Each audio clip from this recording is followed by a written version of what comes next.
इस जगत में प्राय हर माता पिता चाहता है कि उस बच्चे को, उनके बच्चों को अच्छा स्थान प्राप्त हो, सुरक्षा प्राप्त हो, है कि नहीं? लेकिन देखिए, भगवान के स्थान, भगवान के धाम जाने के अलावा और इस जगत में कोई सुरक्षित स्थान नहीं है। ब्रह्मलोक में व्यक्ति को मृत्यु प्राप्त होती है, और एक बार वहां चला जाए कोई भी व्यक्ति, चाहे बच्चा हो बूढ़ा हो, फिर उसे दोबारा कभी इस जगत में वापस नहीं आना पड़ता। तो आपने सुना ही है, अभी देखा ही है कि शिवदम, जो व्यक्ति श्रीमद् भागवत का श्रवण करता है, वह भगवान का प्रेम से भरा हुआ पार्षद बन करके वापस चला जाता है। तो यही बच्चों को सिखाना चाहिए वस्तुतः। बाकी तो पेट भरने के लिए जो चला सीख ही रहा है, कोई दिक्कत नहीं है, लेकिन मुख्य बात यह है कि भगवान श्री कृष्ण की कथा को सुनने का प्रयास करना चाहिए। आज भी हम सुन रहे थे संकीर्तमानम, कोई व्यक्ति भगवान श्री कृष्ण का संकीर्तन करता है या उनके बारे में श्रवण करता है, तो भगवान व्यसनम ही पुंसावन के हृदय की जितनी भी गंदगी है उसको नष्ट कर देते हैं, प्राविश्य चित्तम, उसके चित्त में प्रवेश करके। ये और किसी शिक्षा के द्वारा प्राप्त नहीं होता है। और फिर श्रीमद् भागवतम, सॉरी, वृंदावन में तो सब 1000 टाइम्स, एक क्लास मतलब 1000, मतलब एक क्लास आ गई तो 3.5 साल तक क्लास सुनने की जरूरत नहीं है। 365 गुणा 3, मोटा मोटा 1000, एक क्लास सुनना है आपको 3.5 साल में। यही है, नहीं क्या मिलते ना है, एक दिन में 1000 का फायदा मिल रहा है, तो रोज सुनेगा तो कितना लाभ होगा। ठीक है, हम लोग शुरू करते हैं। आज ये आखिरी श्लोक है इस अध्याय का, नारद जी की शिक्षाएं श्रीमद् भागवत के संबंध में व्यासदेव जी को, इसको उपसंहार कर रहे हैं। उपसंहार का मतलब कंक्लूजन, मतलब कंक्लूजन समझते हैं आप लोग? सारांश नहीं कह सकते, मतलब ये बोल रहे हैं कि कंक्लूजन क्या कहते हैं, सारांश ही बोलते हैं, उपसंहार कहते हैं। संस्कृत उपसंहार है, इंग्लिश है कंक्लूजन। आप दोनों से भाषा नहीं आती तो ओडिया में बताइए क्या कहते हैं, संक्षिप्त विवरणी ओडिया में बोलते हैं। हाँ, तो बस ये ठीक है। इसको समराइज कर दिया जा रहा है कि भाई ये सारी बात कहने का प्रयोजन ये कि अब आपको ये करना है। समझ में आ गया? तो ये श्लोक बहुत सुंदर है, और ये 2 प्रकार के लोगों के लिए, एक जो सिद्ध हैं उनके लिए और जो साधक हैं उनके लिए, दोनों के लिए श्लोक है। दोनों के लिए ही भगवान की कथा का वर्णन बड़े उचित रूप से किया जाना चाहिए, तो उसको हम लोग अब श्रवण करते हैं। त्वमाप्यद, श्रीमद् भागवतम प्रथम स्कंद 5वां अध्याय 40वां श्लोक। त्वमप्यदभ्रश्रुत विश्रुतं विभो, त्वमप्यदभ्रश्रुतं त्वमप्यदभ्रश्रुतविश्रुतं विभो, त्वमप्यदभ्रश्रुतविश्रुतं विभो, समाप्यते येन विदां बुभुप्सितं, समाप्यते येन विदां बुभुत्सितं, प्राख्याहि दुःखैर्मुहुरर्दितात्मनां, प्राख्याहि दुःखैर्मुहुरर्दितात्मनां, संक्लेशनिर्वाणमुशन्ति नान्यथा, संक्लेशनिर्वाणमुशन्ति नान्यथा। Yes, South Indian. त्वमप्यदभ्रश्रुतं विश्रुतं विभो, त्वमप्यदभ्रश्रुतविश्रुतं विभो, समाप्यते येन विदां बुभुत्सितं, समाप्यते येन विदां बुभुप्सितं, प्राख्याहि दुःखैर्मुहुरर्दितात्मनां, प्राख्याहि दुःखैर्मुहुरर्दितात्मनां, संक्लेशनिर्वाणमुशन्ति नान्यथा, संक्लेशनिर्वाणमुशन्ति नान्यथा। त्वमप्यदभ्रश्रुतविश्रुतं विभो, त्वमप्यदभ्रश्रुतविश्रुतं विभो, समाप्यते येन विदां बुभुप्सितं, समाप्यते येन विदां बुभुत्सितं, प्राख्याहि दुःखैर्मुहुरर्दितात्मनां, प्राख्याहि दुःखैर्मुहुरर्दितात्मनां, संक्लेशनिर्वाणमुशन्ति नान्यथा, संक्लेशनिर्वाणमुशन्ति नान्यथा। समाप्यते येन विदां बुभुप्सितं, त्वमप्यदभ्रश्रुतविश्रुतं विभो, न न न न, समाप्यते येन विदां बुभुप्सितं। तो सब लोग कंफ्यूज कर रहे हैं मुझे, गाने दो भाई। त्वमप्यदभ्रश्रुतविश्रुतं, त्वमप्यदभ, गाइए। त्वमाप्यधभ्राश्रुत विश्रुतम विभो। नहीं आ रहा है, अब उनको दो, मेरे को नहीं आ रहा है। विश्रुतम नहीं नहीं नहीं नहीं, उनको दीजिए, उनको दीजिए, ये ऐसे गा के मानेंगे, आगे जाएंगे नहीं। नहीं नहीं नहीं, भूल गए माइक आते ही भूल गए। अरे ये तो हमारी फेवरेट ट्यून थी। देख रहे समाप्यते येन विदाम बुभुप्सितम प्राख्याहि दुःखैर् मुहुरर्दितात्मनां संक्लेश निर्माणमुशन्ति नान्यथा त्वमप्यदभ्राश्रुत विश्रुतं विभो समाप्यते न विदाम बुभुप्सितुं प्राख्याहि दुःखैर् मुहुरर्दितात्मनां संक्लेश निर्माणमुशन्ति नान्यथा त्वमप्यदभ्राश्रुत विश्रुतं विभो समाप्यते येन विदाम बुभुप्सितं प्राख्याहि दुःखैर् मुहुरर्दितात्मनां संक्लेश निर्वाणमुशन्ति नान्यथा। तो कह रहे हैं त्वम अपि, अपि दिख रहा है आपको? त्वम अपि, त्वम मतलब आप भी, अदभ्र श्रुत मतलब आप, श्रुत मतलब आप वेदों के सारे ज्ञान से अभिज्ञ हैं, जान रहे हैं। अदभ्र मतलब होता है बहुत ज्यादा, अनल्प जो बहुत कम नहीं है मतलब बहुत अधिक है, इस प्रकार से आप जानते हैं। इस कारण से विश्रुतम विभो, विश्रुत का अर्थ होता है यश, और विभो मतलब सर्व समर्थ ईश्वर भगवान श्री कृष्ण, उनके यश को प्राख्याही, प्राख्याही उसका प्रकृष्टेना ख्याति, उसको अच्छे से विवरण कीजिए। क्यों करूं? तो कह रहे हैं समाप्यते ये न विदाम बुभुप्सितम। विदाम मतलब जो बहुत ज्ञानी है, विज्ञानी है, उनकी जो जानने की इच्छा है, जो बुभुप्सितम मतलब समझ रहे हैं, जो कुछ जानने की इच्छा है वह इस आख्यान को सुन करके समाप्त हो जाएगी। वह ज्ञान प्राप्ति का प्रयास नहीं करेंगे, कृष्ण कथा श्रवण करके संतुष्ट हो जाएंगे। जो लोग जानना चाहते हैं, जानने के इच्छुक हैं, वह आपकी द्वारा भगवान के यश को श्रवण करके सुखी हो जाएंगे, वो और तृप्त हो जाएंगे, और कुछ जानने की इच्छा उनको और नहीं रहेगी। भागवत सुन करके ही वह तृप्त हो जाएंगे। एक बात और कह रहे हैं, दुखैर मुहुर, मुहुर मतलब होता है बार बार, और दुख तो समझ ही रहे, तीन प्रकार के दुखों से जो मुहुर बार बार अर्दित हैं, अर्दित आत्मनाम, आत्मना मतलब इनके शरीर, शरीर मन बुद्धि जो बिल्कुल कष्ट भोग रहे हैं, हम सब लोग साधक हैं जो जगत में जगत दुख भोग रहे हैं, बार बार दुखों के द्वारा पीड़ित हैं। अर्दित का मतलब होता है पीड़ित हैं। अर्दित आत्मना मतलब पीड़ित मन वाले, पीड़ित शरीर वाले, पीड़ित बुद्धि वाले। ये मत सोचिएगा कि हम यहाँ एंजॉय कर रहे हैं, ये एक बहुत बड़ा ज्ञान होगा। दुखेशु सुख मानिना, दुख को हम सुख मान रहे हैं। तो कह रहे हैं उससे संक्लेश निर्वाणम, जो बहुत अच्छे से क्लेश पा रहे हैं। क्लेश शब्द तो आपने खूब सुना होगा, गृहस्थी में तो बहुत उपयोग होता है। बड़ा क्लेश कर रहे हो, बड़ा क्लेश कर रहे हो, तो भागवत का एक शब्द तो बोलते ही हैं कम से कम क्लेश ठीक है, लेकिन अगला वाला नहीं बोल पाते, निर्वाण ठीक है। संक्लेश निर्वाण, जो खूब तरह से क्लेश पार है, अच्छी प्रकार से क्लेश पार है, उस क्लेश का निर्वाण समाप्त हो जाएगा भगवान की कथा श्रवण करने से। ग्रहण कर रहे हैं? देखिए ऐसा नहीं है कि झगड़ा होता है घर में तभी क्लेश होता है, हमेशा कुछ ना कुछ एक एंजाइटी लगी रहती, ये नहीं हुआ, वो नहीं हुआ। हम गलत तो नहीं कह रहे, ऐसा होता है, इज इट नॉट? ऐसा नहीं कि जिसके पास खूब धन रहता है फिर वो चिंता रहती है ये इतना बना रहेगा क्या, कहीं कोई नुकसान तो नहीं हो जाएगा। हमेशा कोई ना कोई क्लेश बना रहता है, ये एक स्वरूप लक्षण है कोई अपराध तो नहीं कर रहे हैं, है ना, स्वरूप लक्षण होता ही है। तो कह रहे हैं अन्यथा ना, अन्यथा उशंति। उशंति मतलब जो विद्वान है वो कह रहे और अन्य किसी तरीके से नहीं हो सकता, क्लेशों का निर्माण और किसी तरह से नहीं हो सकता। किसी तरह का मतलब भगवान के यश को सुने बिना और किसी तरह से क्लेश नहीं निवृत्त हो सकता। श्लोक समझ में आ रहा है स्पष्ट? इसके अनुवाद को देखेंगे फिर अन्वय को देखेंगे।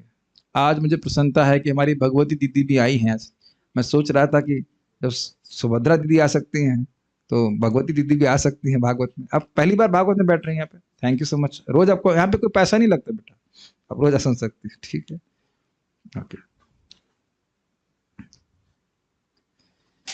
अतः कृपा करके सर्वशक्तिमान के उन कार्यकलापों का वर्णन करो जिसे तुमने वेदों के अपार ज्ञान से जाना है, क्योंकि उससे महान विद्वत जनों की ज्ञान पिपासा की तृप्ति होगी। ज्ञान पे सब पिपासा समझते हैं, जैसे प्यास लगती तो पानी चाहता है, तो कुछ लोग ज्ञान की पिपासु होते हैं, उन्हें ज्ञान चाहिए होता है, तो कहते हैं खूब अच्छे से ज्ञान प्राप्त होगा। ये तो आप लोग देख ही रहे हैं कि श्रीमद् भागवतम का कितना विस्तार है, एक एक श्लोक के, एक एक शब्द के कितने अर्थ हैं। और भगवान ने अगर शक्ति दी तो आत्मा राम श्लोक की हम पूरा चैप्टर पढ़ाने की इच्छा रख रहे हैं, जिसमें 61 अर्थ हैं। फिर तो वो लगता है कोई भी क्लास में कभी भी नहीं आएगा, लेकिन ऐसी व्याख्या की जा चुकी है, ठीक है। और साथ ही सामान्य लोगों के कष्टों का भी शमन होगा, जो भौतिक दुखों से सदैव पीड़ित रहते हैं। तो आप देखेंगे दो प्रकार के लोग हैं। एक तो जो भागवत के रस को समझते हैं, विद्वान हैं, उनको बड़ा अच्छा लगता है, भाई भागवत बहुत अच्छी वस्तु है। और जो नहीं भी पूरा समझ रहे हैं, लेकिन इतना समझते हैं कि भागवत में आकर के मन बड़ा हमारा शांत हो जाता है कि नहीं? बहुत नहीं सारे लोग सोते भी नहीं है, लेकिन मतलब नहीं समझ में आता है, फिर भी मन बहुत सुख का अनुभव करता है। भगवान का यश जहां भी होता है वहां भगवान विद्यमान रहते हैं, सूक्ष्म रूप से साक्षात रहते हैं, हमें दिखते नहीं है, लेकिन आप उस चर्चा में बैठने से आप देखेंगे मन बड़ा प्रसन्न हो जाता है। जो भौतिक दुखों से सदैव पीड़ित रहते हैं, शब्द बड़े गंभीर है, सदैव। ऐसा नहीं कि हम कभी सुखी हो जाते हैं। भूख लगती है तो एक कष्ट है जिसकी निवृत्ति को हम सुख मानते हैं। नींद एक दुख है जिसकी निवृत्ति को हम सुख मानते हैं। और अन्यों के बारे में चर्चा नहीं करना चाहता, लेकिन व्यक्ति बारंबार इससे केवल दुखों से ही पीड़ित हो रहा है। ये तो हम समझते ही नहीं है, लेकिन एनीवेज कभी विचार कीजिए कि जन्म लेना ही कितना बड़ा कष्ट है। अज्ञान में व्यक्ति समझ नहीं पाता। निसंदेह है इन कष्टों से उबरने का कोई अन्य साधन नहीं है। इस पे ध्यान दीजिएगा। अतः का मतलब क्या हुआ? अतः का अर्थ यह है कि आप नारद जी अपने अनुभव को पिछले श्लोक से ही बता रहे हैं कि जो व्यक्ति भगवान का नाम जप करता है, उनकी कथा का श्रवण करता है, और उनके सामने प्रत्यक्ष नारद जी खड़े हैं, व्यासदेव जी को कह रहे हैं देखो मेरे संग क्या हुआ, क्या सुंदर, नारद जी बोल रहे हैं कि कितना सुंदर नारद जी जैसा चिन्मय शरीर प्राप्त है, केवल कृष्ण कथा श्रवण करके, भगवान के भक्तों का संग करके। अतः आप समझ में आया भाई, जो लाभ मुझे प्राप्त हुआ वही लाभ का अधिकार सभी जीवों को है। मुझे ऐसा लगता है कि कहीं कहीं भक्तों में भी संदेह है कि भागवत से और हरि नाम से हम भगवान के पास पहुंच जाएंगे क्या, मैं पहुंचूंगा क्या, ऐसा लोग सोचते हैं, तभी तो एनर्जी नहीं लगाते। लेकिन श्रीमद् भागवत के श्रवण के द्वारा सहज रूप से श्रद्धा जाती है। कल एक भक्त बोल रहे थे मेरी पढ़ाई की वजह से मैं 2 महीने नहीं आऊं, चलेगा? हमने कहा 2 महीने खाएंगे भी नहीं, इतने पढ़ेंगे कि नहीं खाएंगे। तो ऐसे सोच लीजिए कि 2 महीने नहीं खाएंगे तो क्या स्थिति होगी। एक दिन नहीं खाते हैं तो सोचिए, आदमी देखता रहता है कि कैलेंडर में लाल रंग अंक से कहाँ लिखा हुआ है, मतलब एकादशी कहाँ मार्क है, देखते हैं कि नहीं वैष्णव कैलेंडर में। उस दिन नहीं खाना होगा क्या? जबकि प्रसादम मिल जाता है तब भी कोई चिंता होती है। 2 महीना नहीं खाएंगे तो क्या हालत होगी बताइए। और 2 महीने कोई श्रवण ना करे तब क्या स्थिति होगी उसकी भक्ति की, वो आप कल्पना कर सकते हैं। बाकी जिसको जैसे जो करना चाहे करे, लेकिन बहुत बार तो प्राय ऐसे में भक्त गायब भी हो जाते हैं। उनको पूछ को यह भी याद नहीं रहता कि हरे कृष्ण मंत्र हाथ से शुरू होता है क्या। श्रवण का बड़ा तीव्र प्रभाव होता है। तो हम खाली ये बात कर रहे थे कि अतः समझ में आया आप लोगों को, नारद जी को भगवान का पार्षद बनने का सौभाग्य प्राप्त हुआ, तो क्या आप लोगों को नहीं प्राप्त होगा? आप भी तो भगवान के अंश हैं। तो ये दिक्कत है कि इसको एम्फसाइज नहीं किया जाता, इसीलिए कह रहे हैं प्राख्या ही। आप अच्छे से बताइए ताकि लोग समझें इस बात को कि भगवान की कथा श्रवण करने से आप भगवान के पास चले जाएंगे। सिंपल, कितना सिंपल है ना, एक्चुअली सिंपल है, लेकिन उसको अप्लाई नहीं कर पा रहे लोग। खैर, अन्य कोई करे या ना करे, हमें स्वयं करना चाहिए। जब हम बीमार होते हैं तो ये नहीं देखते हैं कि पिताजी दवा खा रहे हैं कि नहीं खा रहे हैं। विकास नाम है ना प्रभु का। अभी आप बीमार पड़ गए थे ना, तो यह तो नहीं देख रहे थे माता जी दवा खा रहे हैं कि नहीं खा रहे, खुद ही खा रहे थे कि नहीं, बस है ना केवल माता जी, इज इट नॉट? आप बीमार होंगे तो सोच नहीं रही थी कि बेटी भी रोटी खा रही है कि नहीं खा रही है। अरे अपनी जान बचाते हैं कि नहीं बचाते हैं। हर व्यक्ति को समझना चाहिए इसी प्रकार से कि हमने भक्ति कर रही है, बाकी हमारे परिवार वाले कितने कर रहे हैं नहीं कर रहे, इससे कोई मतलब नहीं। अतः, अतः शब्द की व्याख्या कर रहा हूं। नारद जी को जिस प्रकार से भगवान के पार्षदत्व प्राप्त हुआ उसी प्रकार से सबको प्राप्त होगा। अतः इसलिए आप भगवान का यश का वर्णन कीजिए। समझ में आ रहा है? अन्वय देखिए। हे अधब्र श्रुत, हे सप्लाई किया गया है उसमें अन्वय में, हे विशाल वैदिक साहित्य के ज्ञान से संपन्न व्यासदेव जी।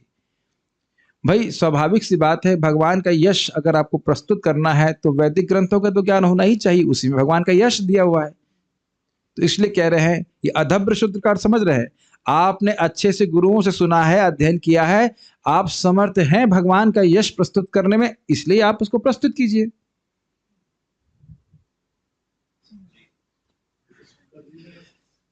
हमारे परंपरा में अपने ज्ञान स्वीकार किया है, भगवान के अवतार है, समर्थ हैं, क्या दिक्कत है बोलने? बोलिए। आप जानबूझ के नहीं बोले हैं अन साहित्यों में, अब आप बोलिए इसके ऊपर। नहीं समझ पा रहे हैं शब्द का महत्व? ठीक है। तुम अपि, आप भी। अब आप भी का अर्थ आप थोड़ा समझ सकते हैं।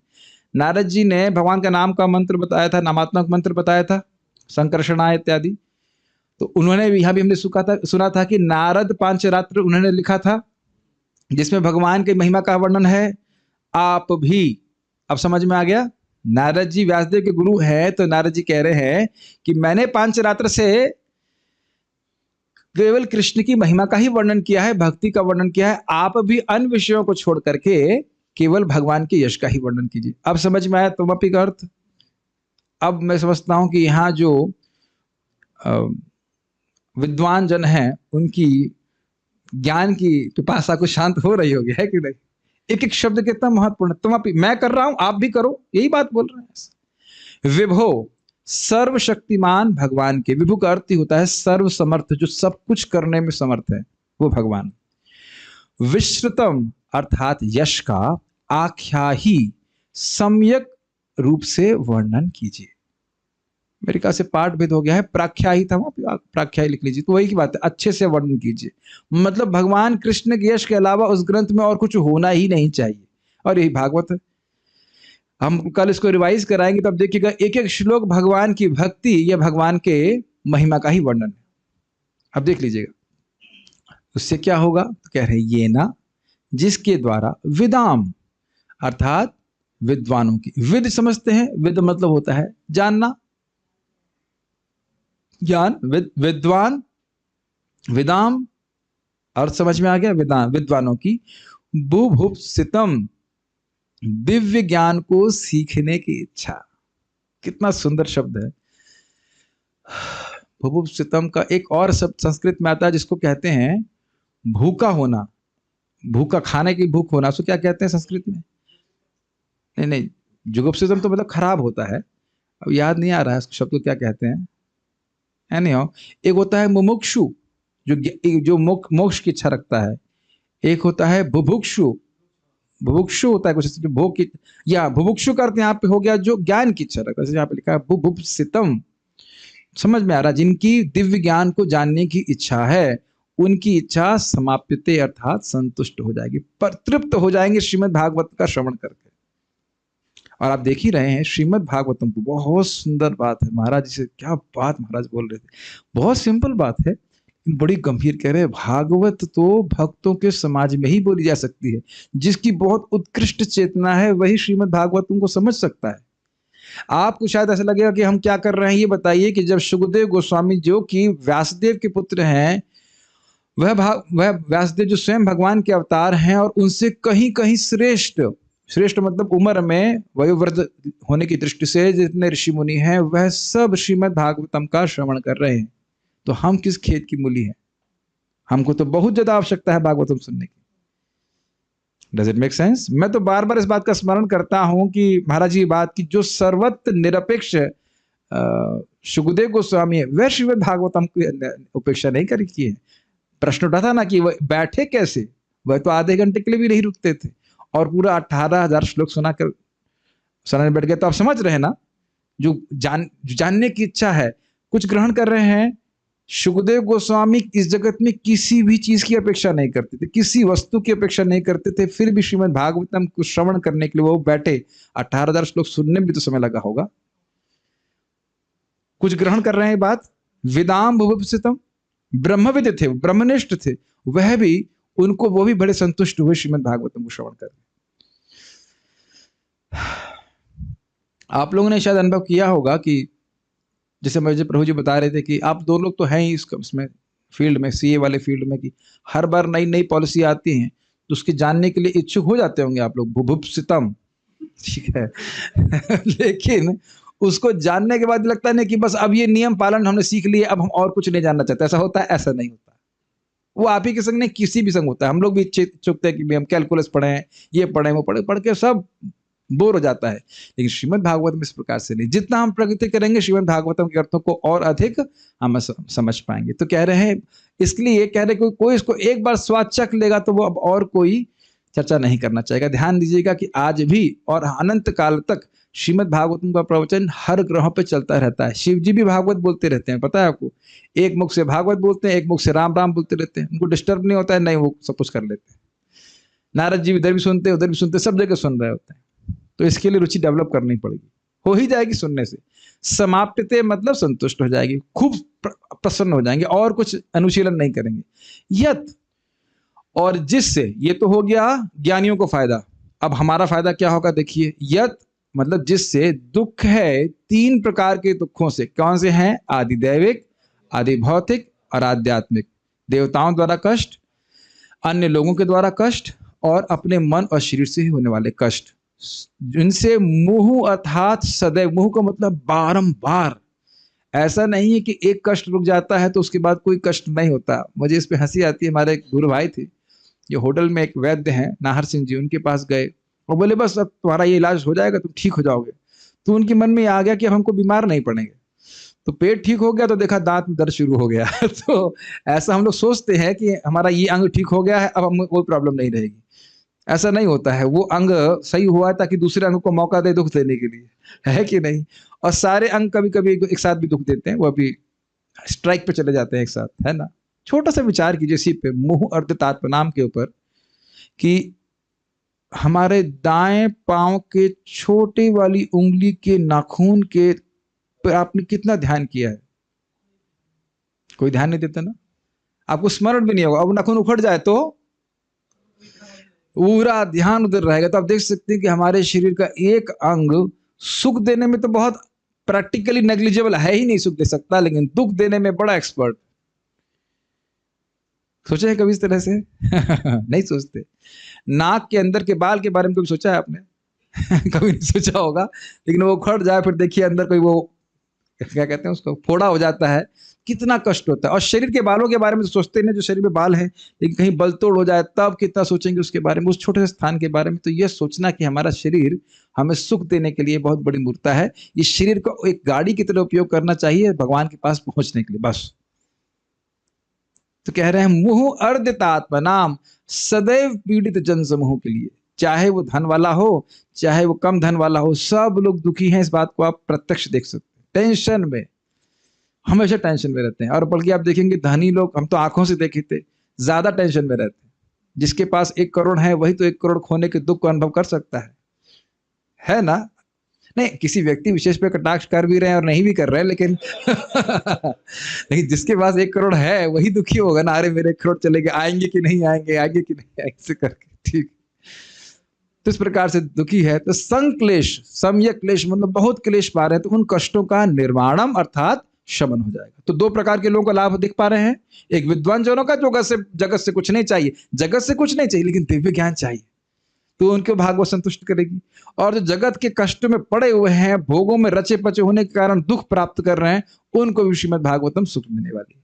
तो इसलिए एक इंटरेस्टिंग बात है कि इसलिए कोई से भी जोड़ लीजिए, क्योंकि ये दोनों ही प्रकार के लोगों को सुख देने वाली है। इसलिए व्यासदेव पूरे जगत का कल्याण करना चाहते थे। तो अब 2 ही कैटेगरी के लोग हो गए, एक विद्वान जन और एक मोहित जन। तो विद्वानों का भी कल्याण भागवत करेगी और मोहितों का भी करेगी। इसलिए भी आप भगवान का ही वर्णन कीजिए। स्पष्ट समझ में आया? ठीक। किसी अन्य प्रकार से ऐसा संभव हो, यह न उशंति, पंडित जन नहीं मानते। यानी कहने का अर्थ है कि देखिए, पंडित नहीं मानते और आप तो अधभ्र श्रुत हैं, पंडितों के सिरमौर हैं, शिरोमणि हैं, कोई उशंति शब्द जो है ये बहुवचन में, बहुत से पंडित, सारे पंडित, एक भी पंडित नहीं मानेगा। अच्छा, जो पंडा मतलब होता है सार असार विवेक जिसको है, जिसको पता है कि सही वस्तु क्या है, वो कभी नहीं मानेगा कि भगवान की कथा को श्रवण करने के अलावा जीव के दुख किसी वजह से, किसी और तरह से जा सकते हैं। समझ में आता होगा? इसलिए तो कहने का शैली होती है, कोई भी पंडित यही कहेगा, है ना भाई साहब? तो भाई साहब को भी जो है वो बोल रहे हैं, पहले बोल दे कि आप पंडितों में श्रेष्ठ हैं, फिर कहेंगे कोई पंडित ऐसा नहीं कहेगा। कहने का अर्थ है कि आपको तो सोचना ही नहीं चाहिए कि किसी और तरह से जीवों का दुख जा सकता है। ये श्लोक बहुत सुंदर है वस्तुतः। देखें तो आप जीवों के दुख के लिए ही अवतरित हुए, दुख को उतारने के, निवृत्त करने के लिए ही अवतरित हुए हो। ये जानते ही व्यासदेव जी का अवतार है, जगतः शिवायतन, जगत के लोगों का कल्याण करने के लिए हुए हैं। और कल्याण का एकमात्र तरीका है कि भगवान के यश को श्रवण करें। Make sense? पहली बार आप थोड़ा सुन रहे हैं तो कठिन होगा, लेकिन अगर आप नियमित रूप से श्रवण करेंगे तो समझ में आएगा। उसके बाद अब नारद जी की कहानी आएगी अगले अध्याय से, कैसे भगवान के पास जाते हैं, भगवान का दर्शन प्राप्त होता है, और बहुत सारी रहस्यमय बातें आपको उससे पता चलेंगी। यह तो आप अनुभव कर रहे हैं कि यही असली न्यूज पेपर है। हर दिन कुछ न्यू मिल रहा है कि नहीं मिल रहा है कि नहीं? और वाकई न्यू लगता है कि नहीं? भले पेपर नहीं सामने आपके, खाली स्क्रीन पे आ रहा है, लेकिन आप समझ रहे हैं। मैं सोच रहा था, ऐसा लग रहा है कि जैसे मैंने न्यूज़पेपर ज्वाइन कर लिया हो, रोज ही आर्टिकल लिखना है मेरे को। लेकिन है ना न्यूज़पेपर, अच्छा न्यूज़पेपर है, लेकिन भगवान के बारे में न्यूज़ प्राप्त होती, सारार्थ दर्शनी। हे अदभ्रश्रुत अर्थात बहुत शास्त्र को जानने वाले, अर्थात हे सर्वज्ञ कौन? व्यासदेव जी। विभो विश्रुतम अर्थात भगवान के यश को प्रख्यापित कीजिए। बहुत सारी व्याख्या मैंने पहले ही कर दी तो आसानी होगी समझने में। भगवान के यश को समझने के द्वारा भुभुप्सितम अर्थात जो जानने की इच्छा रखने वाले, वेदाम अर्थात विद्वान है, उनकी इच्छा संतुष्ट होगी। जरा इस पे विचार कीजिए, वेदाम शब्द क्यों रखा गया है भुभुप्सितम के साथ में? देखिए, प्राय इस जगत में लोग क्या जानना चाहते हैं? बाय डिफॉल्ट आहार, निद्रा, भय और मैथुन, इसके बारे में प्रश्न होता है। इसके बाहर कोई प्रश्न नहीं होता है, ना इसके बाहर कोई उत्तर होता है।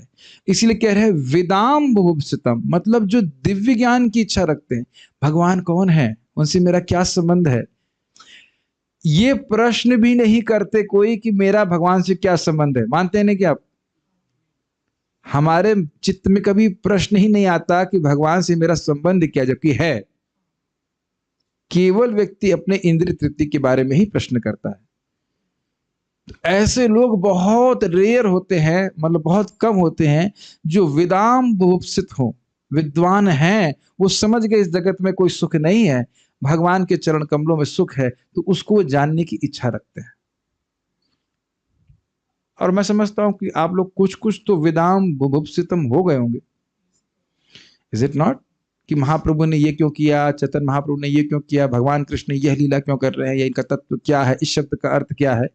ये संग से भी होता है, धीरे धीरे करके आप हमको श्रवण करते तो हमारे हृदय में भी इच्छा होती, नहीं तो हमें लगता है होगा भागवत में कुछ भी लिखा हो, क्या फर्क पड़ता है, हमारे जीवन में आज की रोटी मिल गई, कल की भी मिलेगी। रूम में ट्यूबलाइट खराब हो गई थी, सही कर लिया, इन्वर्टर खराब हो गया, उसे रिपेयर कर लिया, टीवी खराब तो उसे बहुत सही हो गया, और क्या चाहिए, इत्यादि इत्यादि। यही सब जिज्ञासा लेकर के व्यक्ति जीता है और यही सब जिज्ञासा लेकर के मर जाता है कि नहीं? लेकिन विद्वान लोग इस प्रकार से भगवान को जानने की इच्छा रखते हैं। तो अर्थ क्या है, जरा देखिए कैसे समाप्त हो जाएगी उनकी इच्छा। तो कह रहे अर्थ यह है, इस प्रकार से अमृतास्वादन में सदा ही निमग्न रहने वाले एकांतिक भक्ति से युक्त भक्तों को ज्ञान की स्प्रिया ही नहीं होगी। समझ रहे हैं? भगवान के तत्व, भगवान की लीला, गुण, वैचित्र को श्रवण करके इतने प्रसन्न रहेंगे कि अब उनको निर्विशेष ब्रह्म की ज्ञान की कोई इच्छा नहीं रहेगी। इसीलिए कह रहे हैं भूप समाप्यते, तृप्त हो जाएंगे, हमें और कुछ नहीं सुनना। Does it make sense? और आप लोग स्वयं अपने जीवन में देखिए कि ब्रह्म का अनुसंधान करने की कोई इच्छा नहीं आती। आती है कुछ कि ब्रह्म क्या है, वो क्या ब्रह्म नहीं है, क्या ब्रह्म है, न इति न इति, ये सब हम कुछ अभ्यास नहीं करते ना। श्रीमद् भागवत श्रवण करते हैं, हरे कृष्ण मंत्र कीर्तन करते हैं, जब करते हैं भक्त लोग संतुष्ट रहते हैं। प्रैक्टिकल समझ में आ रहा है कि नहीं? क्योंकि वे भगवत यश के श्रवण से पूर्ण रूप से संतुष्ट हो जाएंगे। मैं नहीं समझता कि यहाँ भक्त लोग भागवत की जगह कुछ और ग्रंथ या कोई और चर्चा चलाने में इच्छुक होंगे। कल से मैं कहूँ कि भाई हम दैनिक जागरण पढ़ने वाले हैं, तो मैं नहीं समझता कि कोई यहाँ पे आने वाला है। उसकी मैं स्पेशल विशेष परंपरा के तात्पर्य दूंगा उसके ऊपर, कोई सुनने में रुचि नहीं होगा। भक्त लोग रुचि नहीं रखेंगे, स्वाभाविक सी बात। समझ में आ रहा है? ये है, एक बार श्रीमद् भागवतम को रुचि प्राप्त हो जाए, कोई कोई ग्रंथ का मतलब ये नहीं कह रहा हूं कि जो भगवान के ग्रंथ नहीं है, चैतन्य चरितामृत, भागवतम से भिन्न है, भगवत गीता, वो सब सुनने में रुचि रहेगी, लेकिन दुनिया की वार्ता में बिल्कुल रुचि नहीं रहेगी। दुनिया की वार्ता छोड़ दीजिए, मुक्ति की वार्ता में भी रुचि नहीं होगी। आप सार्वभौम भट्टाचार्य के बारे में जानते हैं, पूरा जीवन क्या ब्रह्म है इसी अनुसंधान में निकल गया और यही पढ़ाते रह गए। लेकिन जैसे ही महाप्रभु का संग हुआ, कृष्ण कथा की रुचि प्राप्त हो गई, तो वह श्रीमद् भागवतम जो मुक्ति पद शब्द था उसको भी सुनना नहीं चाहते थे, उसको भक्ति पदे कर दिया था। कुछ याद ही होगा जो लोग सार्वभौम भट्टाचार्य के बारे में, उसके उद्धार के बारे में सुने थे, और जो गरीब लोग हैं जिनके पास चैतन्य चरितामृत नहीं है घर में है पढ़ते हैं, पन्नी खोली नहीं खोली तो पढ़िएगा उसको, बड़ा रोचक है। वैसे इसको हम लोगों ने यहाँ पे पढ़ाया था, तो बड़ा आश्चर्यजनक है ना। जो मुक्ति की, क्या खुद ही कह रहे थे कि मुक्त, क्या मैं सियार की तरह मुक्ति की हल्ला करता रहता था, अब आपने मुझे हंस बना दिया, ऐसा कुछ कुछ वो बोलते हैं इस प्रकार से। उनके पास जिनके पास बुद्धि है वे ये नहीं मानते, मतलब उशंति विद्वान जन, जिनके पास बुद्धि है वे ये नहीं मानते कि दुख से पीड़ित जीवों के क्लेश किसी भी अन्य प्रकार से शांत हो सकते हैं। ये लाइन तो बहुत हल्की लग रही होगी लेकिन कितना, एक कह सकते हैं ना, 100 सुनार की और एक लोहार की। सुने हैं सब सबको? दुनिया में हर व्यक्ति पारिवारिक रूप से, व्यक्तिगत रूप से, सामाजिक रूप से, देश के राजनीतिक रूप से और पूरे विश्व के समूह ले लें तो भी दुखों का निर्माण करने में लगा है कि नहीं? बताइए। वस्तुतः केवल एक ही प्रयास चल रहा है कि दुख प्राप्त ना हो और सुख की प्राप्ति हो जाए, लेकिन बिल्कुल उसके विपरीत परिणाम प्राप्त हो रहा है। क्या ये देखने में समर्थ हैं? एक छोटा सा एग्जाम्पल ले लीजिए, बड़ा हास्यास्पद है। आपको पता है कार क्यों बनी थी? इंग्लैंड में जो घोड़े थे, घोड़ा गाड़ी यूज करते थे, और वो लोग घोड़ा जानते हैं कि भाई शौच भी करेगा, तो वो तो बहुत पवित्र नहीं होता है। वो तो खैर गाय के शौच को भी पवित्र नहीं मानते, तो कहते इससे बड़ा पॉल्यूशन हो रहा है तो उन्होंने कार का निर्माण किया, और उस समय एवरेज स्पीड थी जो चलने की, वो थी 10 किलोमीटर पर आवर घोड़ा गाड़ी से। और जब कार का निर्माण कर ली तब कितनी है? 10 किलोमीटर पर आवर, क्योंकि बहुत ज्यादा क्राउड हो गया है और पॉल्यूशन कितना बढ़ गया। अब आप देख रहे हैं, एक एग्जाम्पल देख लीजिए कि दुख निवृत्त करने का प्रयास कर रहे हैं, लेकिन दुख कम नहीं हो रहा है, बढ़ रहा है, और सुख की प्राप्ति बिल्कुल नहीं हो रही है। और अद्भुत बात है कि ये अंधे लीडर देख भी नहीं पा रहे।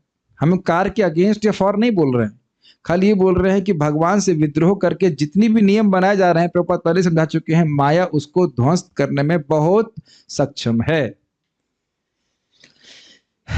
देखिए, दिक्कत यह है कि आजकल के समाज में जो लीडरशिप पे जा रहे हैं, उनकी गाइडेंस कोई ब्राह्मण नहीं कर रहे। ये दिक्कत है, इस कारण से वो कभी सोच नहीं पाते। फिर लीडर ही नहीं सोच पाएगा तो बाकी लोग क्या सोचेंगे?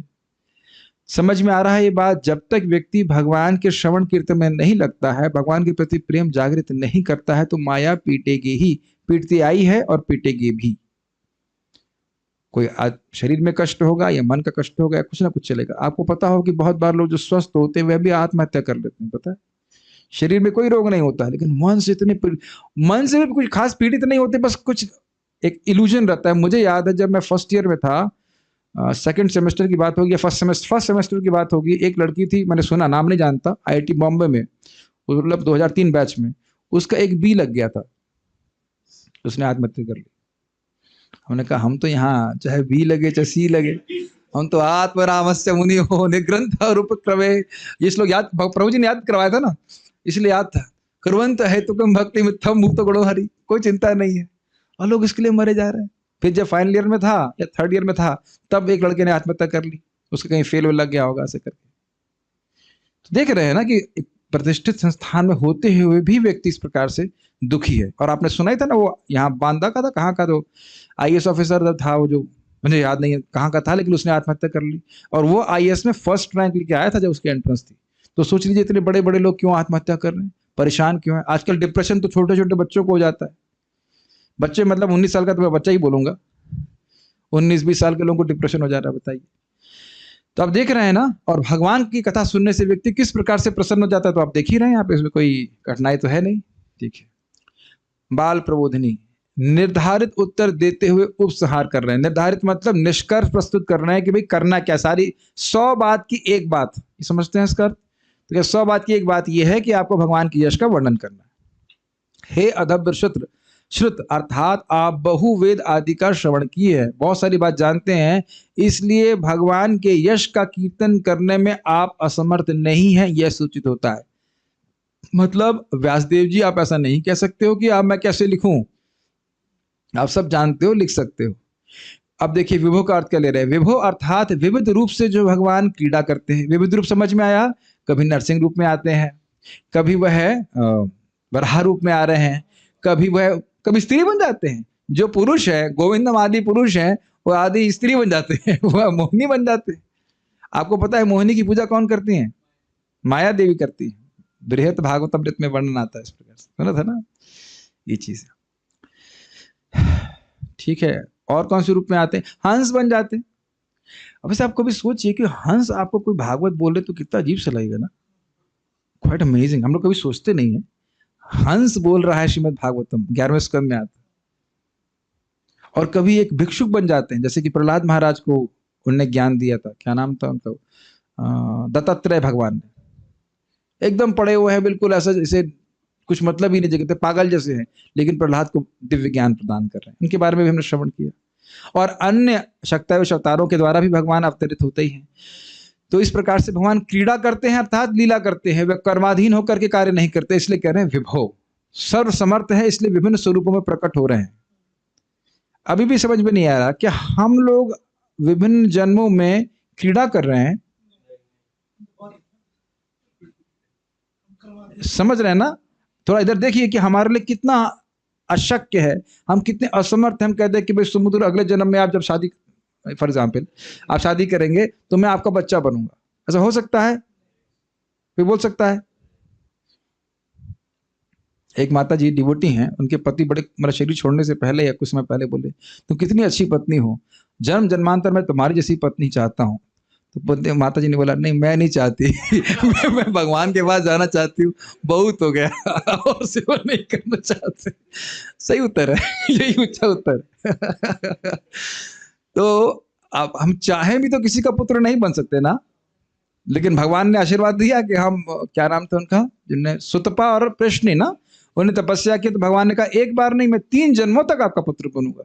और जैसे जैसे प्रस्तुत हुए, माता पिता की कुंडली बताने लगे कि पिछले जन्म में आपने ये किया, उसके बाद आप कश्यप और अदिति बने। तो आप समझ लीजिए कितना अंतर भगवान में है और जीवों में है। ठीक है, विश्रुतम अर्थात उनकी कीर्ति एवं चरित्र को भी आप व्याख्याही अर्थात बहुत समीचीन रीति से और प्रधान रूप से वर्णन कीजिए। समीचीन मतलब समझ रहे हैं, 2 अर्थ है यहाँ पे। समीचीन मतलब बहुत सुंदर तरीके से, ताकि लोगों को बहुत अच्छा लगे। इस श्लोक को देखिए कितना सुंदर लग रहा है गाने में। श्रीमद् भागवतम के श्लोक ऐसे गायन करने में कितना सुंदर लग रहा है। सुंदर तरीके से बताइए, ऐसा बताइए कि मनोहारी हो, मन को हरने वाली लीलाएं हो। एक तो ये, और दूसरा ये नहीं कि थोड़ा सा, मान लो आपको प्रसाद में बहुत अच्छा बहुत सुंदर व्यंजन प्राप्त है, लेकिन इतने से जरा जरा से स्वाद बहुत अच्छा है, लेकिन कहेंगे क्या, आप कहेंगे अरे ऊंट के मुंह में जीरा। समझते हैं इसका अर्थ? ऊंट है, उसके मुंह में जीरा देंगे तो क्या प्राप्त होगा उसको? अब ये तो हाँ कहते भाई देखो दिया है हमने, ऊंट को दे रहे हैं जीरा, तो वह भी नहीं होना चाहिए। मतलब शास्त्र बहुत है, बहुत बड़ा शास्त्र है, उसमें भगवान की लीला भी बहुत अच्छे से लिखी गई है, बहुत थोड़ी सी। तो कह रहे ना, एक तो बहुत सुंदर तरीके से लिखिए और आप प्रधान रूप से रखिए। आप देखिएगा कितने सुंदर, जैसे मैं बहुत खुश हूं कि आप सब लोग बहुत खुश होंगे जैसे जैसे हम लोग भगवान की लीलाओं को पढ़ने वाले। इतनी सुंदर टीकाएं हैं इसके ऊपर, आप लोग बहुत प्रसन्न होने वाले हो, बहुत प्रसन्न होने वाले हो। उस श्लोकों को आप अभी भी प्रसन्न हो ही रहे होंगे, कितने सुंदर सुंदर शब्दों के अर्थ हैं श्रीमद् भागवतम में। तो इस प्रकार से आप रख दीजिए और बता दीजिए कि एक श्लोक अच्छा नहीं है, कौन सा श्लोक भागवत का अच्छा नहीं है। सारे श्लोक में तो सुंदर सुंदर अर्थ हैं, शब्द है इत्यादि, है ना। इसके द्वारा सिद्धों और साधकों दोनों का आपके द्वारा महान उपकार होगा। अर्थ समझ रहे हैं? सिद्ध मतलब जो विद्वान जन हैं और साधक जो जगत से क्लेश पा रहे हैं, उन दोनों के प्रति आपका उपकार होगा। और आप तो भगवान को जीवों पे उपकार करने के लिए ही अवतरित हुए हैं। ठीक है, इसको ऐसा समझ सकते हैं कि कभी कभी हम लोग जब मेन्यू डिसाइड करते हैं प्रसादम, उसमें ये कितने लोगों को पसंद आएगा, ये एक विचार आ जाता है कि भाई किसी को ये पसंद है, किसी को वो पसंद है। ये होता है ना मन में कि भाई ये बना रहे हैं तो ये मान लो इडली सांभर बना रहे हैं तो साउथ इंडियन डिवोटीज को पसंद होगा, और ये क्या कहते हैं आप लोग, दालमा चावल बना रहे तो उड़िया डिवोटीज को अच्छा लग रहा होगा। ऐसे ऐसे धारणा हो सकती है, लेकिन ये जो कृष्ण कथा है ये सभी को अच्छी लगेगी। जो विद्वान जनमंडली उनको भी अच्छी लगेगी, और जो इस दुख से पीड़ित हो रहे हैं जगत उनको भी अच्छी लगेगी। उन दोनों का उपकार होगा।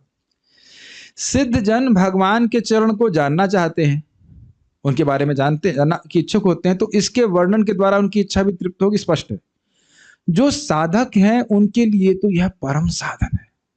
इसको इस श्लोक में दुख आदि से कह रहे हैं। दुख है अर्थात्मनाम शब्द जहां पे जो भागवत में आए इस श्लोक में, उसको कह रहे हैं आध्यात्म। अब उसकी व्याख्या कर रहे हैं, आध्यात्मिक आदि जो त्रिविध ताप हैं और उनसे जिनका अंतःकरण मोहुर अर्थात पुनः पुनः अर्दित अर्थात पीड़ित होता रहता है, तो ऐसे व्यक्तियों के क्लेशों की निवृत्ति भगवत यश के श्रवण कीर्तन आदि के बिना नहीं हो सकती है, ऐसा सभी विद्वानों मानते हैं। इसको जरा समझने का प्रयास कीजिए। कल एक बात, आज सुबह बात आ रही थी, कब आ रही थी, कि हमें कष्ट मिल रहा है, दुख नहीं है मिल रहा है। देखिए, बाहर से कष्ट हो लेकिन मन अगर प्रसन्न है भगवान की भक्ति के द्वारा तो आप दुखी नहीं होंगे। और बहुत बार आप देखते हैं कि बाहर कितना भी अच्छा हो लेकिन मन में ग्लानि हो तो व्यक्ति सुखी नहीं होता। तो मुख्य रूप से हम दुख और सुख का अनुभव मन में करते हैं। मुख्य क्या, बस मन में ही करते हैं। मन की अनुकूल वृत्ति को हम सुख मानते हैं और प्रतिकूल वृत्ति को दुख मानते हैं। ये सब समझ रहे हैं इन सब बातों को। तो बाहर से जीव को कोई दुख प्राप्त नहीं हो रहा है एक दृष्टि से, वो खाली सुख और दुख जो भी अनुभव कर रहा है वह अंदर से कर रहा है। आप कभी देखिए प्रैक्टिकली, जिनको आदत नहीं है, वो जिनको आदत है वो पेड़ के नीचे भी बहुत आराम से खटिया डाल करके सो जाते हैं कि नहीं। मैंने तो प्रत्यक्ष देखा। हम लोग जब यहाँ अपना आश्रम को पहली सेवा मिली थी, हमें छप्पर डालना था, तो हम घास ढूंढने जा रहे थे ब्रज में, घास कहाँ मिलती है, और देखा बड़ा सुंदर छप्पर डाला हुआ और वाकई बहुत ठंडा भी था। उसमें एक व्यक्ति अपना मतलब जो क्या कर रहा था हम नहीं बता सकते, वो तो सिंपल है, कोई भजन नहीं कर रहा था, बीड़ी फीड़ी पी रहा था, जो भी एकदम आराम से एकदम सो रहा है। और देखिए बहुत बार लोग एसी में भी चलते रहते हैं। महाराज बोलते हैं इसको एसी चला लिए लेकिन मन में तप रहे, हाय ये नहीं हुआ, आज वो नहीं हुआ, है कि नहीं। तो ये तो प्रत्यक्ष देखी जा रही है बात कि लोगों का अंतःकरण मोस्टली चलता रहता है। समझ रहे हैं। इसी को भी एक भक्त हमारे सामने एक सीनियर डिवोटी से पूछ रहे थे कि उनके भाई का देहांत हो गया इस कोविड में, तो इस दुख का शमन कैसे करेंगे। अरे किसी भी दुख का शमन कैसे करोगे, श्रीमद् भागवतम के श्रवण के द्वारा। और इसमें आप लोग जो लोग भागवत पढ़ते हैं वो जानते हैं चित्रकेतु महाराज की 1 करोड़ पत्नियां थी। वैसे वही दुख का पर्याप्त कारण है। सॉरी, ये सब बोलना नहीं चाहिए था। अरे माता जी लोग भी है क्लास में, लेकिन ठीक है। वैसे ये पर्याप्त कारण है, 1 करोड़ पत्नियां मतलब बहुत दुख मिलना चाहिए, लेकिन नहीं, वो आज्ञाकारी थी, वो सुनती थी उनकी बात। उस जमाने में ऐसा होता था। और पूरा राज्य था उनका, विश्व भर का राज्य, कोई उनसे लड़ने वाला नहीं था, लेकिन फिर भी वो दुखी थे कि एक बच्चा नहीं। ये बहुत बड़ा लफड़ा है जगत में। भौतिक आपने देखिएगा सब कुछ प्राप्त रहेगा, एक वस्तु प्राप्त नहीं होने से सारा दुख का कारण बनता है। कभी देखा है आपने जीवन में? प्रैक्टिकल देखे कि नहीं? ये अपने जीवन में देखा कि जगत कितना विचित्र है। सब कुछ जो आपको चाहिए वो होगा, बस वो एक वस्तु नहीं होगी। ऐसे राधे श्याम प्रभु बता रहे थे कि ब्रह्मचारी आश्रम में भी भगवान एक ब्रह्मचारी को जरूर रखेंगे जो सुनेगा नहीं बात। मेरा अनुभव हो गया, हाँ सही बोलते हैं। एक जरूर रहेगा जो नहीं सुनेगा आपकी बात। मतलब 100% नहीं रखेंगे, 1% एक व्यक्ति जरूर रहेगा। इस जगत में बनाया ही ऐसा गया है कि हमारी सारी इच्छाएं एग्जैक्टली नहीं चलने वाली, और कुछ भी नहीं होगा तो सर में दर्द है कि नहीं। देखने लग जाए कि हमें सिखाने के लिए कि भाई आप इस जगत के कंट्रोलर नहीं हो, फ्रस्ट्रेट मत हो। और लेकिन अब एक जरा थोड़ा वापस आ जाइए इस पे। परीक्षित महाराज के जीवन के अंत में क्या हुआ उनके साथ? एक भी चीज अच्छी हुई? पूरे विश्व के वो राजा थे और धम्म से शाप मिल गया, 7 दिन में मर जाओगे। दुखी थे कि प्रसन्न थे? प्रसन्न थे। अब समझ में आया कि बाहर से बहुत कष्ट है, उनको सभी के सामने एक सांप मार देगा आकर के, लेकिन क्या कह रहे हैं कि नहीं, मैं कृष्ण कथा सुनने के लिए बहुत उत्सुक हूं, मुझे प्यास भी नहीं सता रही है, मुझे दुख मतलब कोई दुख नहीं, नींद भी सता नहीं रही, नींद तो बहुत मुश्किल होता है सहन करना। तो प्रमाण आप भागवत में ही देख रहे हैं किस प्रकार से व्यक्ति सुखी हो जाता है भगवान की कथा श्रवण करके। ठीक है, तो पर्याप्त मात्रा में श्रवण करना चाहिए, इस प्रकार से दुख निवृत्त हो जाएगा। सभी तो मैं क्यों बताऊं, मान लो व्यासदेव जी कहे भाई मेरे को ही बता, मैं भी पढ़ा हूं, कोई और नहीं मिला है सेवा के लिए, प्राय इस्कॉन डिवोटी ऐसे ही ब्रह्मचारी लोग ऐसे ही करते हैं, प्रभु जी सारी सेवा मुझे ही बताएंगे आप, 2 घंटा सेवा कर ली ना मैंने, और क्या सारी और कितनी सेवा करूं, सारी सेवा मुझे ही बताएंगे आप। मन में भाव आ जाता है कभी कभी, लेकिन व्यासदेव ऐसे नहीं है। फिर भी व्यासदेव को कह रहे हैं कि सभी का उपकार करने के लिए ही आप अवतीर्ण हुए हैं, और आपके अवतार की सफलता एवं आत्मसंतोष इसके द्वारा होगा और किसी तरह से नहीं। यह भाव है, न सिर्फ अन्य लोगों का क्लेश नहीं जाएगा, अपितु तो आपका जो संताप है वह भी नहीं जाएगा। देखिए कितना अंतर, थोड़ा और अर्थ को प्रकाशित किया कि नहीं। अन्य लोग, देखो कारण क्या है, आपका प्रयोजन क्या है अवतार का, जीवों को सुखी करना, ठीक, और जीव जब तक सुखी नहीं होंगे आपके अवतार का प्रयोजन सिद्ध नहीं होगा। जैसे कभी कभी हमारे करना में प्रभु दुखी हो जाते हैं, ये राजमा पक क्यों नहीं रहा है क्यों भाई, गलत तो नहीं बोल रहे हैं, अरे 3 घंटा हो गया उबाल रहे तो सिद्ध नहीं हो रहा ना, जिस प्रयोजन को लेकर के किचन में घुसे वो प्रयोजन सिद्ध नहीं हो रहा है कि नहीं। आप कई बार बोले कि नहीं, फिर सोचते हैं कहाँ गड़बड़ रह गई, जो कुछ मुझे करना चाहिए था उसको उबालने के लिए वो मैंने किया। कुछ धारण कर रहे व्यासदेव जी कह रहे थे ना कि जीवों को सिद्ध करने के लिए जो कुछ भी मुझे करना था वो मैंने किया। जिस प्रकार से कर्णामृत प्रभु राजमा को सिद्ध करने के लिए, पकाने के लिए, सिद्ध करने, जो कुछ भी करना चाहते हैं कर रहे हैं, लेकिन देखिए राजमा नहीं पक रहा है। तो अब तो समझ में आ गया, कर्णामृत प्रभु को समझ में आ गया होगा, इज इट नॉट? यस। तो उसी प्रकार से आप जिस प्रयोजन को लेकर के अवतरित हुए हैं वह सिद्ध ही नहीं होगा, लोग सुखी होंगे ही नहीं, चाहे कितना ही धर्म की बात कीजिए, चाहे अर्थ की बात कीजिए, काम की बात कीजिए, यहां तक कि मोक्ष की बात भी कीजिए, जीव संतुष्ट नहीं होने वाला ना, अन्यथा वो बोल रहे हैं। कितना सुंदर अर्थ लिए है कि नहीं। तो आप भगवान के यश का वर्णन कीजिए। तात्पर्य, श्री नारद मुनि अपने व्यावहारिक अनुभव से निश्चित रूप से प्रमाणित करते हैं कि भौतिक कर्म की सारी समस्याओं का मूल समाधान परमेश्वर की दिव्य महिमा को दूर दूर तक प्रसारित करने में है। अपने अनुभव का मतलब समझ गए, तो पहले व्याख्या कर दिया कि किस प्रकार से दासी पुत्र से और थे और कथा श्रवण करके आज वो नारद जी बन गए। ठीक है,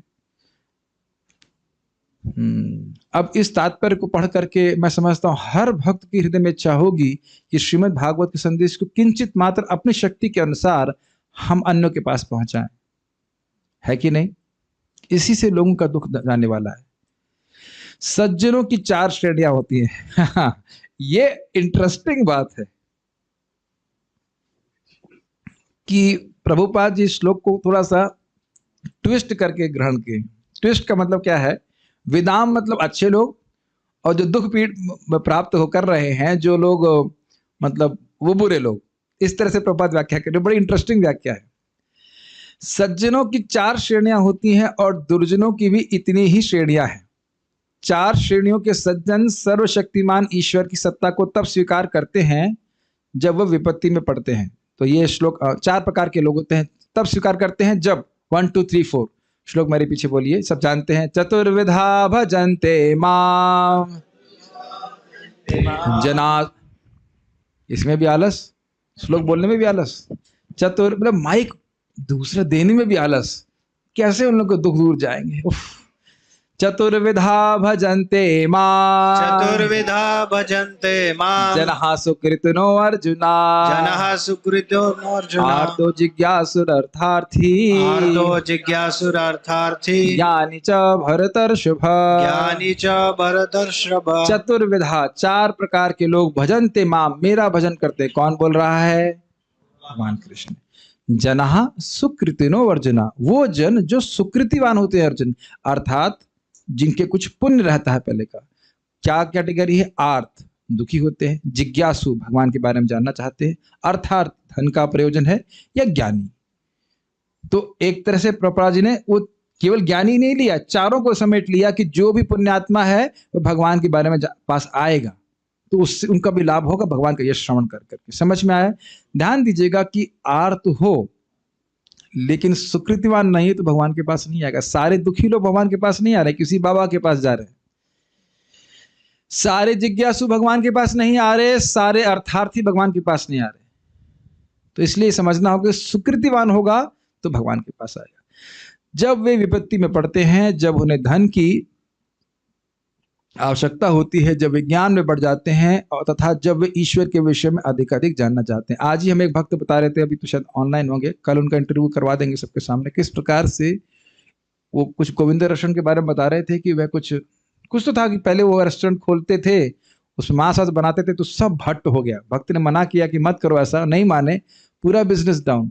फिर भक्ति में आ गए और कह रहे थे कि एक ही दिन में 7 लाख रुपए का प्रॉफिट किया। उनकी पत्नी नोट गिनते गिनते थक गई। इतने एक ही दिन में इतने पैसे कभी देखे नहीं उनने। कह रहे हमने जिंदगी में कभी नहीं देखे थे। तो आप कहेंगे ऐसे प्रवचन प्रभु जी आप रोज क्यों नहीं सुनाते हैं? तब तो जरूर, कितना वयम तू ना वितृप्यामः, ऐसा श्लोक सुनकर तो हमें ऐसी बात सुनकर तो हमें कभी तृप्ति नहीं हो रही है। लेकिन दूसरी घटना बता रहा हूँ, हमारे गौशाला के व्यक्ति ने 2 लाख रुपए दिए थे धम्म से आकर के। वो व्यक्ति भी बिल्कुल रोड पे आ गया था, उसका बिजनेस खत्म हो गया। मैं पहले ही बताया राधा मदन मोहन जी को। कौन वाले राधा, कौन से मदन मोहन जी, कौन से मंदिर की बात कर रहे हैं? नहीं नहीं नहीं, बताना मत। वैसे इस्कॉन हैदराबाद, कोई जानना चाहता है तो जान सकता है। तो वो उनके पास गए और उनसे प्रार्थना किया कि भगवान मेरा पैसा दे दीजिए। ऐसा पैसा उनके ऊपर बरसा दिया भगवान ने। बोल रहे हैदराबाद का बैंक बोले जाते हैं और ज्यादा मेहनत भी नहीं करते। लेकिन ध्यान दीजिएगा कि दिव्य ज्ञान भगवान से मांगना चाहिए, भगवान से भक्ति मांगनी चाहिए। लेकिन भगवान ने दिया उसको, फिर वो भगवान को दे रहा है, अलग बात। तो इस प्रकार से लोग भगवान के पास आते हैं, बहुत शुद्ध भक्त नहीं है लेकिन फिर भी भगवान के पास आते हैं क्योंकि सुकृतिवान है। सारे दुखी लोग तो भगवान के पास नहीं आते, ये बात है। ठीक है, वे अंतः प्रेरणावश भगवान की शरण ग्रहण करते हैं। ये कुछ समझ में आया? क्योंकि पुण्यात्मा है, अब दुखी हुआ तो भगवान प्रेरणा देते हैं तुम मेरे पास आओ। कुछ समझ में आया? वो व्यक्ति दुखी था, पैसे चले गए तो मदन मोहन जी बोले आ जाओ बेटा मेरे पास आ जाओ। कुछ ग्रहण कर रहे हैं इस बात को? यस। इसीलिए कोई भक्त ना भी बन रहा हो उसे प्रसाद तो खिलाइए। आज सुकृति बनेगी तो कल जाके बथुआ उगेगा कुछ समय आने पर। सुकृति मतलब कुछ पुण्य। इस प्रकार नारद जी व्यासदेव को उपदेश देते हैं कि वे भगवान की दिव्य ज्ञान का प्रसार उस विशाल वैदिक ज्ञान के संदर्भ में करें जिन्हें उन्होंने पहले से प्राप्त कर रखा है। सारे वेदों का सार भगवान को जानना है। सारे वेद आप जानते हो, पढ़े लिखे हो, तो आप उसका व्याख्या कीजिए, क्या कठिनाई। जहां तक दुर्जनों का संबंध है उनकी भी 4 श्रेणियां हैं। ये भी इंटरेस्टिंग है कि 5वीं श्रेणी नहीं है। अच्छा, ये सोचने वाली बात है कि 5वीं श्रेणी नहीं है, केवल 4 ही श्रेणी के खराब आदमी है। ये अच्छा है। नमाम दुष्कृतनो मूढ़ा, नमाम दुष्कृतिनो मूढ़ा, प्रपद्यन्ते नराधमाः, प्रपद्यन्ते नराधमः, मायया परत ज्ञाना, मायापहृत ज्ञाना, आसुरं भावमाश्रिताः, आसुरं भावमाश्रितः। ये बड़ा प्रसिद्ध श्लोक है और उसके पहले वाले श्लोक बड़े और अच्छे हैं। कहते हैं भगवान की माया मितम तरंती, क्या है, त्रिगुणमय, क्या श्लोक है वो, देवी एष गुणमयी मम माया दुरत्य मामेव ये प्रपद्यन्ते माया मिताम तरंती। ये जो गुणमयी माया है इसको पार पाना बड़ा कठिन है, ये मेरी माया है। लेकिन जो मेरी शरण में आता है वह मुक्त हो जाता है। तो प्रश्न बनेगा, तो उसका मतलब सब लोग आपकी शरण में आ जाएंगे ना? कहते हैं ना नमाम दुष्कृतिनो बूढ़ा। यह श्रवण करने के बाद भी जो दुष्कृतिवान है वो कभी मेरे पास नहीं आएगा। दुष्कृतिवान कैसे हैं? एक है मूढ़ और प्रभात उदाहरण देते हैं गधे का। हम भगवान की बात रिपीट कर रहे हैं, कृपया किसी व्यक्ति विशेष पे आक्षेप करने का हमारा कोई ऐसा प्रयोजन नहीं है। तो बोल रहे हैं कि गधा खूब कपड़ा उठाता है, कितना कपड़ा पहनता है? कुछ नहीं पहनता है, और पूरा दिन मेहनत करेगा थोड़ी सूखी घास प्राप्त करने के लिए। और जबकि घास जो है वो तो जंगल में भी उपलब्ध है। तो इस प्रकार से हम लोग, अब पता नहीं कौन किस पे हंस रहा है, लेकिन हम लोग भी प्रयास प्रकार से लगे रहे हैं, 2 वक्त की रोटी के लिए, कभी कभी बोलते हैं खाने कमाने के लिए कमा रहे हैं, लेकिन खाने का भी टाइम नहीं होता लोगों के पास, है कि नहीं? तो ये प्रभुपाद जी मूड में रखते हैं। प्रबद्धन्ते मतलब मेरी शरण में नहीं आते। नराधमा मतलब जो है भगवान को नहीं मानते हैं, जब तक मुझे स्मरण आ रहा है। माया अपहृत ज्ञान मतलब ज्ञान तो है लेकिन माया के द्वारा हर लिया गया। ये स्पेशली प्रभुपाद कहते हैं साइंटिस्ट फिलोसोफर जो है, तो बड़े फिलोसोफर दिख रहा है साइंटिस्ट के रूप में कि जगत में डिजाइन है, डिजाइन मतलब डिजाइनर, लेकिन भगवान को स्वीकार नहीं करते। ज्ञान उनका माया के द्वारा हर लिया गया। ज्ञान है लेकिन भ्रमित हो गए। और आसुरम मतलब जो जानते हैं कि भगवान है लेकिन भगवान को नहीं मानेंगे। हम खुद भगवान है ये जान रहे हैं, स्पष्ट देख रहे हैं, लेकिन आसुरी प्रकृति के होने के कारण वे भगवान की सत्ता को स्वीकार नहीं करना चाहते। जैसे आप देखते हो जगत में ये जो हुड़दंगी होते हैं, गुंडे लोग होते हैं, वो जानते हैं सरकार है, ऐसा नहीं कि वो सरकार के बारे में भ्रम में है, लेकिन मानेंगे नहीं सरकार को। तो इस प्रकार की भावना है, तो वह भगवान के पास नहीं आते। वे जो सहज रूप से प्रगतिशील सकाम कर्म के प्रति आसक्त हैं और इस तरह उसके साथ जुड़े हुए अनेक कष्टों को भोगते रहते हैं। दुखैर अर्धितात्मा नाम की व्याख्या करते हुए प्रभुपाद बोल रहे हैं, दुख प्राप्त कर रहे हैं, भगवान को शरणागत नहीं है। वे जो इंद्रिय तुष्टि के गर्हित कार्य में लगे रहते हैं और इस तरह परिणामों को भोगते रहते हैं। मतलब जो तथाकथित इंद्रिय तृप्ति का सुख सूअर और कुत्ते को भी प्राप्त है, उसी को प्राप्त करने के लिए, इसी को एडजस्ट करने के लिए वे जीवन व्यर्थ करते रहते हैं। इसी नराधम कहा जा रहा है। वे जो भौतिक रूप से ज्ञान में तो अत्यंत समृद्ध हैं, लेकिन सर्वशक्तिमान भगवान की सत्ता को स्वीकार करने की मति न होने के कारण कष्ट पाते हैं। जरा समझ रहे हैं कि प्रभुपाद अनुवाद रख कैसे रहे हैं? कह रहे हैं दुष्कृतिमान है, भगवान के शरणागत नहीं है, इसलिए सभी प्रकार के लोग दुख प्राप्त कर रहे हैं। दुखैर अर्दित आत्मनाम, सुना था ना आपने? दुख है मुहुर अर्दित आत्मनाम, बारंबार ये लोग कष्ट प्राप्त कर रहे हैं क्योंकि भगवान के शरणागत नहीं, इसलिए प्रभुपाद श्लोक को रख रहे हैं। कुछ समझ रहे हैं इस बात को? बड़ा सुंदर प्रभुपाद जी के व्याख्या है। तब देख रहे हैं हर आचार्य एक विशेष एंगल से उस श्लोक को देख रहे हैं। भागवत का एक ही श्लोक है, हम लोग तो लिमिटेड हैं और आचार्यों पे हम नहीं मेरी क्षमता भी नहीं इतना कि हम कर पाए, लेकिन फिर भी आप देख रहे हैं कितने श्लोक को अलग अलग एंगल से हम देख पा रहे हैं। वे लोग जो नास्तिक कहलाते हैं और जानबूझकर भगवान के नाम से ही घृणा करते हैं, भले ही वे सदा संकट में क्यों न रहें। चारों जगह देखा आपने, संकट कष्ट दुख, उनके लिए भी भागवत है। श्री नारद जी ने व्यासदेव को समझाया कि वे सज्जन तथा दुर्जन 8 प्रकार के सारे लोगों का कल्याण करने के लिए भगवान की महिमा का वर्णन करें। कितना सुंदर है। 4 सज्जन पुरुष भगवान की शरण में आए, 4 दुर्जन जो भगवान की शरण में नहीं आए। अतएव श्रीमद् भागवतम किन्हीं विशेष श्रेणी या संप्रदाय के लोगों के निमित्त नहीं है। इंपॉर्टेंट बात है। यह तो उस सत्यनिष्ठ व्यक्ति के लिए है जो सचमुच अपने कल्याण तथा मन की शांति का इच्छुक है। क्या लाइन है प्रभुपाद जी के अंदर। अगर वास्तविक रूप से हम शांति चाहते हैं, प्रसन्नता चाहते हैं, भगवान की प्राप्ति करना चाहते हैं, तो श्रीमद् भागवतम का हमें गंभीर रूप से अध्ययन करना पड़ेगा। महाराज जी तो बोल ही रहे थे, कुछ लोग कहते हैं कि भाई भागवत पढ़ रहे हो, सुन रहे हो, उससे क्या हो जाएगा। याद आ रहा महाराज जी ने क्या बोला था? परम पूज्य वृंदावन चंद्र महाराज जी, ये हो जाएगा कि भगवान प्रसन्न हो जाएंगे, उसके बाद भी कुछ होना बाकी है। उसी के लिए तो पूरा जीवन है हमारा। तो इस प्रकार से होना चाहिए। इस प्रकार श्रीमद् भागवतम के प्रथम स्कंद के अंतर्गत नारद द्वारा व्यासदेव को श्रीमद् भागवत का उपदेश नामक 5वें अध्याय के भक्ति विधान तात्पर्य पूर्ण हुए। कल से हम लोग नारद जी ने आगे क्या किया उसके बारे में, सॉरी कल नहीं, कल हम रिवीजन करेंगे, परसों से उसको श्रवण करने का प्रयास करेंगे। देखें कुछ प्रश्न अगर किसी का। सुकृतिवान का मतलब होता है कृति का मतलब है जो अपनी इंद्रियों से हम संपादित करते हैं, कुछ करते हैं। तो सुकृति मतलब अच्छा कार्य किया, किसी को दान दिया, कोई पेड़ लगाया, ये भी सब सुकृति में आता है। ये भगवान के भक्तों की सेवा कर दिया। वर्णाश्रम के नियमों का पालन करने से वैसे ही व्यक्ति अपने आप पुण्यवान हो जाता है, ये भी बात है। ओके, और कोई आज प्रश्न नहीं, सब लोग समझ गए? इतने दिन से सुनते आ रहे हैं तो समझने की सामर्थ्य बढ़ गया होगा। ये जो भी हम श्रीमद् भागवत का पारायण करने जा रहे हैं, इससे बड़ा पुण्य कार्य कोई है नहीं। ये भगवान की कीर्ति का वर्णन है। बहुत लोग ड्रॉप कर जाते हैं, मुझे उसके लिए हम किसी को रोक नहीं सकते। हो सकता सोचते हमसे बोली नहीं जा रही संस्कृत, तो बोली नहीं जा रही तो सुनिए। बोल सकेंगे तो पवित्र होंगे और सुनेंगे तो पवित्र होंगे। आपको होल्ड करने के लिए नहीं बोल रहा हूं, श्लोक है उसका 12-12-48 आप देख सकते हैं। संकीर्तमानम। बाकी जैसे आपकी इच्छा हो, जैसे करना चाहे करें। हम लोग अभी पारायण करेंगे, आप